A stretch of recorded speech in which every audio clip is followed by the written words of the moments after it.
Shalom Bapak Ibu dan saudara-saudari sekalian, senang sekali kita berjumpa hari ini. Sebelum kita mendengarkan firman Tuhan, mari kita berdoa. Bapa kami yang di surga, terima kasih Tuhan untuk hari ini. Saat ini kami akan mendengarkan firman-Mu Tuhan. Engkau berikan damai sejahtera dan sukacita di dalam hati kami, dan juga memberikan kami hikmat untuk mengerti, dan biarlah Engkau bukakan hati dan pikiran kami sehingga kami bisa mengerti apa yang akan Kau sampaikan pada hari ini. Di dalam nama Tuhan Yesus kami berdoa dan mengucap syukur. Amin.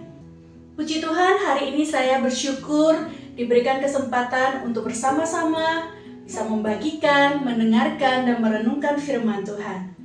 Dari peran saya sebagai seorang ibu, saya belajar banyak hal tentang kehidupan, tentang keluarga, dan juga tentang iman. Saya melihat bahwa banyak keluarga hari ini sedang tidak baik-baik saja. Ya, kata tidak baik-baik saja ini sedang tren ya saudara ya. Bagaimana kabarmu hari ini? Sering sekali kita mendengarkan saya sedang tidak baik-baik saja. Dan begitu pun dengan keadaan keluarga-keluarga yang ada di sekitar kita. Apakah keluarga kita sendiri, keluarga teman, keluarga saudara kita?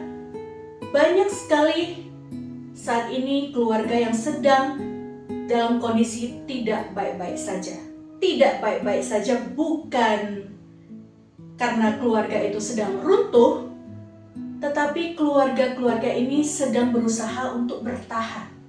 Hari ini, mari kita sama-sama belajar tentang bagaimana dan siapakah yang sanggup mengubahkan keadaan saat ini menjadi lebih baik. Judul firman Tuhan yang akan saya sampaikan hari ini adalah sentuhan yang mengubah segalanya. Di dalam Lukas 8 ada sebuah cerita di mana Tuhan Yesus baru kembali dari pelayanannya di seberang. Suasana saat itu bukan suasana yang tenang, tapi ramai, berisik, dan ini adalah suasana yang sangat menekan. Ketika semua orang sedang berdesak-desakan, semua tidak sengaja pasti tersentuh. Seperti kita kalau sedang berjalan di tengah keramaian, otomatis kita pasti bisa saling menyentuh satu dengan yang lain, saling tersentuh satu dengan yang lain. Semua mendekat. Namun di tengah begitu banyaknya orang saat itu, tiba-tiba Yesus merasakan ada satu sentuhan yang berbeda. Sentuhan siapakah yang membuat Tuhan Yesus merasa ada yang berbeda? Sentuhan siapakah itu yang menghentikan langkahnya Tuhan? Sentuhan bagaimanakah yang sanggup mengubahkan hidup seseorang? Ternyata, saudara, di tengah kerumunan itu ada seorang perempuan yang sudah 12 tahun menderita sakit pendarahan. Saudara dan saya, kita semua tahu bagaimana pendarahan. Tentu saja itu sangat tidak nyaman. Bukan hanya sakit, tapi saat itu orang-orang di sana itu merasa menganggap bahwa sakit pendarahan itu adalah sesuatu yang najis. Jadi wanita itu, perempuan itu bukan hanya sakit, tetapi dia juga tersingkirkan. Dia tidak boleh disentuh, tidak boleh mendekat, dan tidak dianggap.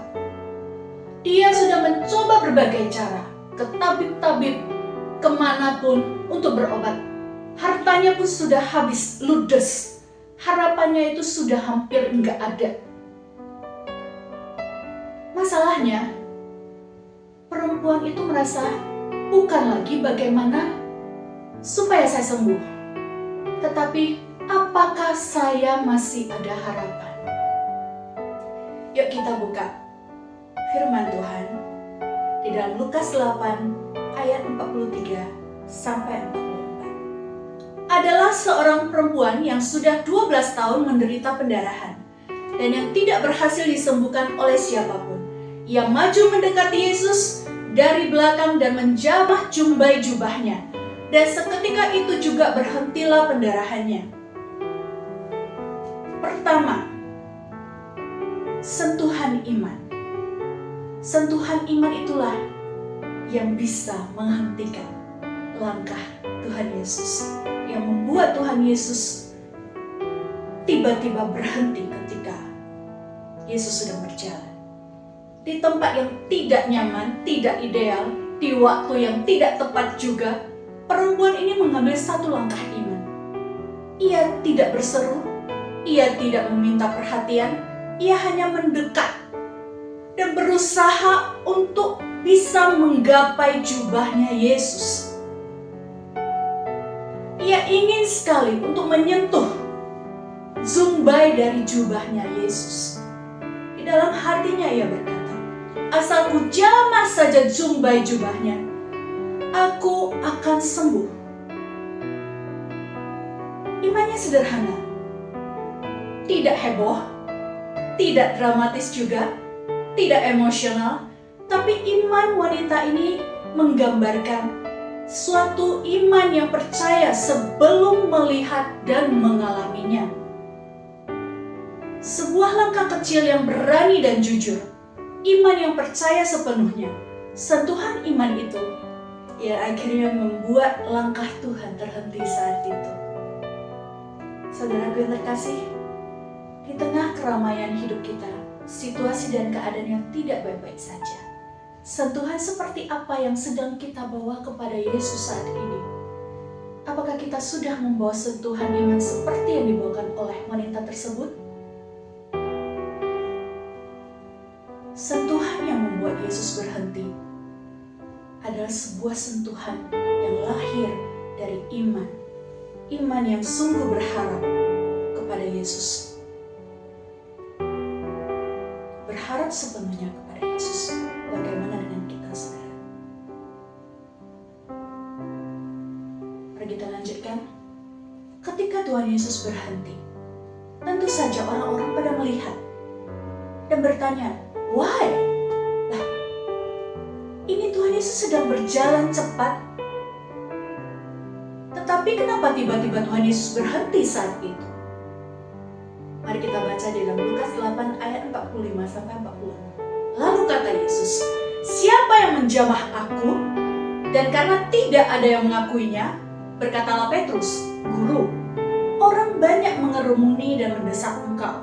Tetapi Yesus berkata, ada seorang yang menjamah aku, sebab aku merasa ada kuasa yang keluar dari diriku. Alasan tersebut ternyata yang membuat langkah Tuhan Yesus terhenti saat itu, karena adanya sentuhan kuasa. Sentuhan kedua yang kita pelajari hari ini adalah sentuhan kuasa. Di tengah kerumunan, di tengah kesibukan, di tengah keramaian, Yesus berhenti karena ada sentuhan yang membuat kuasanya keluar. Kita coba bayangkan bahwa saat itu Yesus penasaran. Berhenti penasaran dan akhirnya Yesus mencari. Yesus berkata, siapa yang menjamah aku? Ada seorang yang menjamah aku. Sebab aku merasa ada kuasa yang keluar dari diriku. Kuasa Tuhan tidak mengalir karena kedekatan fisik atau sentuhan fisik dari keramaian tersebut, tetapi kuasa Tuhan mengalir karena seseorang yang datang dengan iman, tidak berhenti dan terus berusaha untuk mencari dan mendapatkannya. Kuasa Tuhan mengalir karena apa yang menjadi alasan untuk menyentuhnya. Kuasa Tuhan merespon kepada siapapun yang benar-benar mencarinya. Saudaraku, apakah sentuhan iman kita saat ini sungguh sudah mengalirkan kuasa Tuhan? Atau terkadang kita merasa dekat dengan Tuhan, tetapi tidak mengalami perubahan apapun. Saudara, ketika kita benar-benar berusaha mencari dan menjamah Tuhan, menjamah hatinya Tuhan, menggerakkan hatinya Tuhan, kita datang dengan iman seperti wanita itu. Percayalah, kuasa Tuhan pasti mengalir dan membawa perubahan nyata dalam kehidupan kita. Amin. Ketika kuasa Tuhan mengalir, Tuhan Yesus tidak hanya pergi begitu saja. kesembuhan bukan hanya sekedar kata-kata. Tetapi bagi Tuhan, kesembuhan secara fisik bukanlah akhir dari segalanya, tetapi awal dari sebuah pemulihan seutuhnya. Dan inilah yang sering kita butuhkan tanpa kita sadari. Bukan hanya perubahan keadaan sudah cukup, tetapi hidup kita, pribadi kita, juga perlu untuk dipulihkan.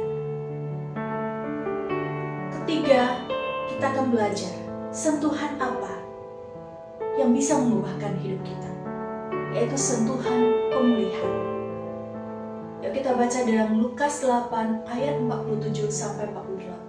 Ketika perempuan itu melihat bahwa perbuatannya itu ketahuan, ia datang dengan gemetar, tersungkur di depannya dan menceritakan kepada orang banyak apa sebabnya ia menjamah dia dan bahwa ia seketika itu juga menjadi sembuh.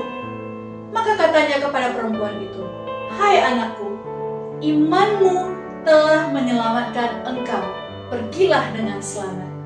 Yesus memanggil perempuan itu keluar, bukan untuk mempermalukan, tidak saudara. Tapi Yesus memanggil perempuan itu keluar untuk memulihkannya. Apa yang dipulihkan? Coba kita ingat lagi ketika kita baca tadi, Yesus berkata, "Hai anakku." Yesus memanggil perempuan itu, "Hai anakku." Coba saudara kita kembali lagi ke sebelumnya, saat itu perempuan ini adalah orang yang tidak dianggap, yang dilecehkan, yang disingkirkan. Tetapi saat itu Tuhan Yesus berkata memanggil dia dengan sebutan "Hai anakku." Di sini sangat-sangat jelas bahwa ia bukan lagi seorang yang dibuang, seseorang yang disingkirkan. Tetapi bukan hanya secara fisik dia disembuhkan, tapi secara identitas ia juga dipulihkan. Sekarang perempuan itu menjadi seseorang yang dipanggil sebagai anak Tuhan, adalah anak yang dikasihi oleh Tuhan. Di sini kita belajar bahwa Tuhan tidak hanya menyembuhkan secara fisik, tetapi memulihkan identitasnya. Mungkin selama ini kita sudah terlalu lama hidup dengan self-judgment yang salah. Saya orang yang gagal, saya tidak berguna, saya tidak cukup baik. Oh, apakah saat ini kita sedang mengalami itu? Atau mungkin itu yang sedang kita lakukan untuk diri kita sendiri? Hari ini, Yesus memanggil kita berdasarkan kasih-Nya. Di hadapan Tuhan bukan masalah saja yang harus diperbaiki, bukan keadaan nyata saja yang harus diperbaiki, tetapi kita juga adalah anak-anak yang harus dipulihkan. Saudaraku, apakah selama ini kita mengizinkan sentuhan Tuhan memulihkan hati dan identitas kita? Atau kita hanya minta Tuhan untuk memperbaiki masalah dan keadaan kita yang sedang tidak baik-baik saja? Sentuhan Tuhan tidak terhenti pada perubahan keadaan saja, tetapi memulihkan hati dan identitas kita sebagai anak-anaknya. Dan ketika hati kita dipulihkan, percayalah, hidup kita akan dijalani dengan suatu pengharapan yang baru. Dari firman Tuhan hari ini, kita belajar bahwa Yesus datang ke dunia bukan hanya untuk menyembuhkan yang sakit,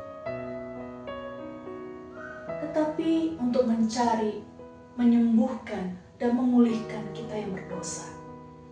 Dari firman Tuhan ini kita melihat bahwa di tengah kerumunan yang besar, Yesus berhenti untuk satu sentuhan. Mungkin hari ini kita ada di dalam kerumunan itu.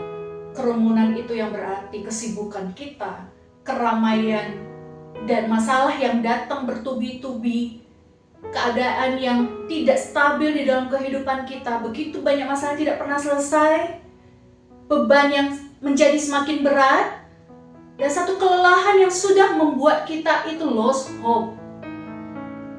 Kelelahan yang sudah membuat kita hilang. Ada doa yang sudah terlalu lama kita ucapkan, kita sampaikan kepada Tuhan sampai mungkin kita sudah lelah mendoakannya, tetapi belum dijawab. Mungkin ada luka yang tidak lagi bisa kita ceritakan, saking sakitnya, saking terlukanya, saking dalamnya, tetapi belum disembuhkan. Ada harapan yang hampir kita lepaskan, atau mungkin tanpa kita sadari, kita sudah melepaskan harapan itu.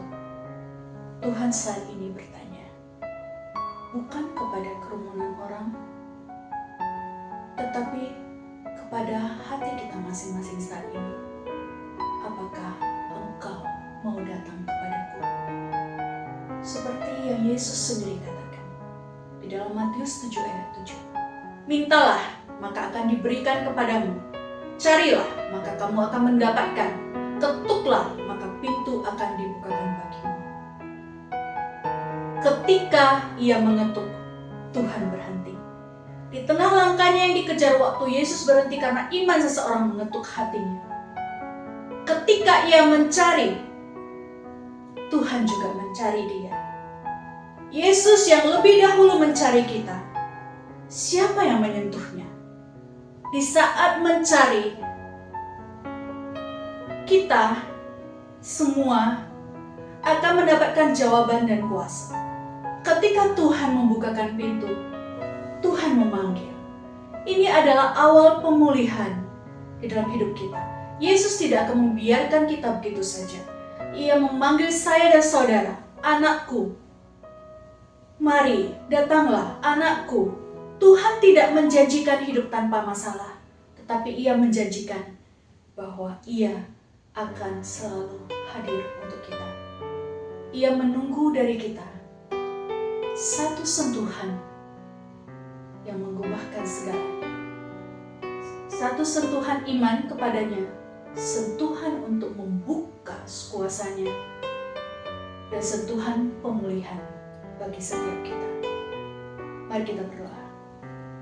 Tuhan Yesus, di tengah keramaian dan kesibukan kami hari-hari ini, mungkin kami lelah, kami juga mengalami beban dan masalah yang tidak pernah selesai, yang datang bertubi-tubi, ataupun kami sudah kering Tuhan. Kami tidak tahu lagi apa yang harus kami lakukan. Tapi hari ini Tuhan, terima kasih Tuhan untuk firman-Mu. Engkau mengingatkan kami kembali akan janji-Mu, bahwa Engkau akan selalu hadir untuk kami. Tuhan, kami percaya ketika kami mengetuk hati-Mu, Engkau akan melihat kami, Engkau akan menoleh kepada kami. Ketika kami mencari-Mu, ada kuasa-Mu yang mengalir dan mengubahkan hidup kami. Dan ketika Engkau membukakan pintu dan memanggil kami, ada satu pemulihan yang terjadi dalam kehidupan kami. Tuhan, kami percaya setelah kami mendengar firman-Mu ini, kami pulang tidak akan sia-sia, dan hidup kami akan berbeda. Terima kasih Tuhan Yesus untuk firman-Mu. Di dalam nama Tuhan Yesus kami berdoa dan mengucap syukur. Amin.